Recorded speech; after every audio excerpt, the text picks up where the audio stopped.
Hi friends, how are you all? I am again going to continue the story, McBroom.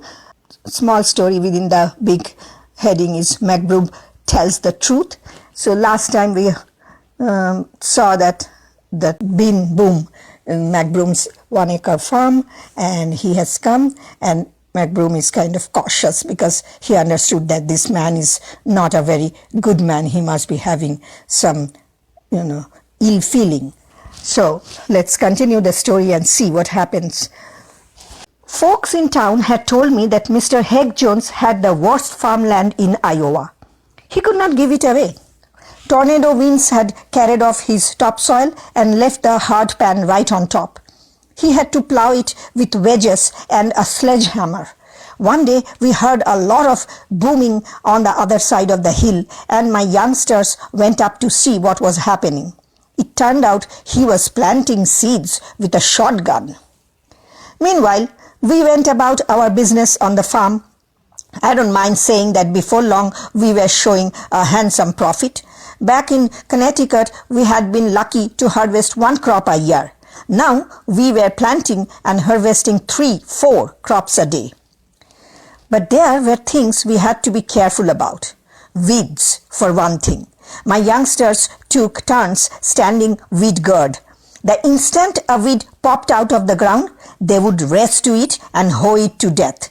You can imagine what would happen if weeds ever got going in rich soil like ours. We also had to be careful about planting time. Once we planted lettuce just before my dear Melissa rang the noon bell for dinner. While we ate, the lettuce headed up and went to seed. We lost the whole crop. One day back came Mr. Heg Jones with a grin on his face. He had figured out a loophole in the deed that made the farm ours. Hee-haw, he laughed. He was munching a radish. I got the best of you now, neighbor McBroom. The deed says you were to pay me everything in your parts, and you did not. On the contrary, sir, I answered, $10. There was not another cent in my purse. There were moths in the purse. I seen them fluttering out. 3 milky white moths, McBroom. I want 3 moths by 3 o'clock this afternoon, or I am to take back the farm. Hee-haw! And off he went, laughing up his sleeve. Mama was just ringing the noon bell, so we didn't have much time.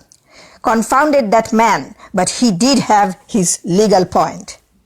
Will, Jill, Hester, Chester, Peter, Polly, Tim, Tom, Mary, Larry, and little Clorinda, I said. We have got to catch 3 milky white moths. Hurry. We hurried in all directions, but moths are next to impossible to locate in the daytime. Try it yourself. Each of us came back empty-handed. My dear Melissa began to cry, for we were sure to lose our farm. I don't mind telling you that things looked dark. Dark? That was it. I sent the youngsters running down the road to a lonely old pine tree and told them to rush back with a bushel of pine cones. Didn't we get busy though? We planted a pine cone every 3 feet. They began to grow. We stood around anxiously and I kept looking at my pocket watch. I'll tell you about the watermelons in a moment. Sure enough, by 10 minutes to 3, those cones had grown into a thick pine forest. It was dark inside too. Not a ray of sunlight slipped through the green pine boughs. Deep in the forest, I hit a lantern. Hardly a minute passed before I was surrounded by milky white moths. They thought it was night. I caught 3 on the wing and rushed out of the forest. There stood Mr. Heg Jones waiting with the sheriff to foreclose. Hee-haw, hee-haw, old Heg laughed. He was eating a quince apple. It's night, on to 3 o'clock, and you can't catch moths in the daytime. The farm is mine. Not so fast, neighbor Jones, said I, with my hand cupped together.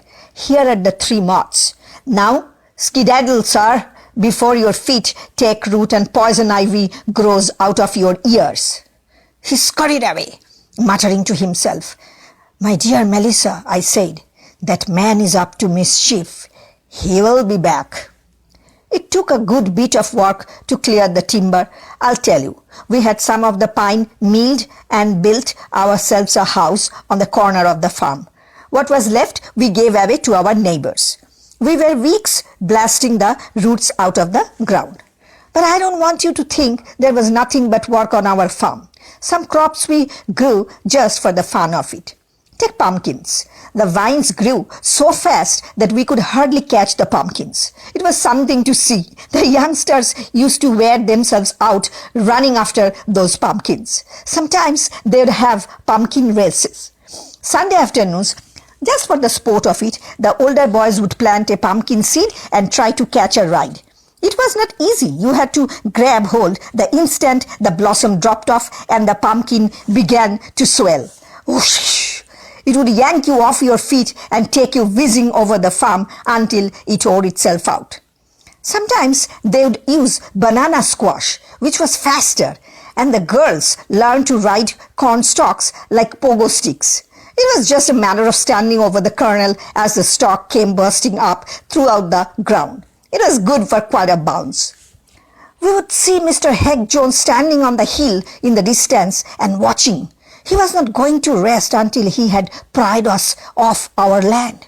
Then, late one night, I was awoken by a hee-hawing outside the house. I went to the window and saw old Heck in the moonlight. He was cackling and chuckling and heeling and hawing and sprinkling seed every which way. I pulled off my sleeping cap and rushed outside. "What mischief are you up to, neighbor Jones?" I shouted. "Hee-haw," he answered and scurried away, laughing up his sleeve. I had a very sleepless night, as you can imagine. The next morning, as soon as the sun came up, that form of our broke out in weeds.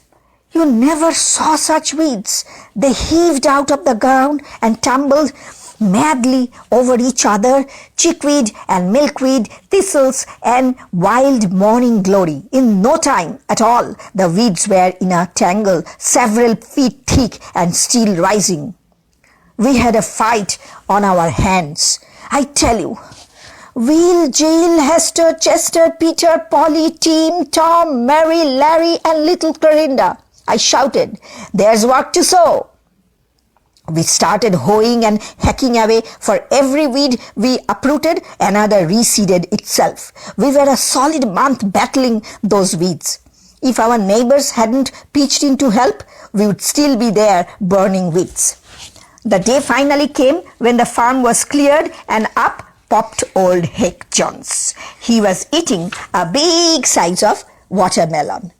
That's what I was going to tell you about. "Howdy, neighbor McBroom," he said. "I came to say goodbye." "Are you leaving, sir?" I asked. "No, but you are." I looked him squarely in the eye. "And if I don't, sir?" "Why, hee-haw, McBroom. There is heaps more of wheat seed where that came from." My dander was up. I rolled back my sleeves, meaning to give him a whipping he wouldn't forget. But what happened next saved me the bother. As my youngsters gathered around Mr. Heck Jones made the mistake of spitting out a mouthful of watermelon seeds. Things did happen fast. Before I had quite realized what he had done, a watermelon vine whipped up around old Heck's scrawny legs and jerked him off his feet. He went whizzing every which way over the farm. Watermelon seeds were flying. Soon he came zipping back and collided with a pumpkin left over from Sunday. In no time, watermelons and pumpkins went galloping all over the place, and they were knocking him about something wild. He streaked here and there. Melon crashed and exploded. Old Heck was so covered with melon pulp, he looked like he had been shot out of a ketchup bottle. It was something to see. Will stood there wiggling his ears, Jill crossed her eyes, Chester twitched his nose, Hester flapped her arms like a bird, and Peter whistled through his front teeth, which had grown in. Tom stood on his head, and little Clorinda took her first step. By then, the watermelon and pumpkin began to play themselves out. I figured Mr. Hegg Jones would like to get home as fast as possible, so I asked Larry to fetch me the seed of a large banana squash. "Hee-haw, neighbor Jones," I said, and pitched the seed at his feet. I hardly had time to say goodbye before the vine had him. A long banana squash gave him a fast ride all the way home. I wish you could have been there to see it. That's the entire truth of the matter. Anything else you hear about McBroom's wonderful 1-acre farm is an outright fib.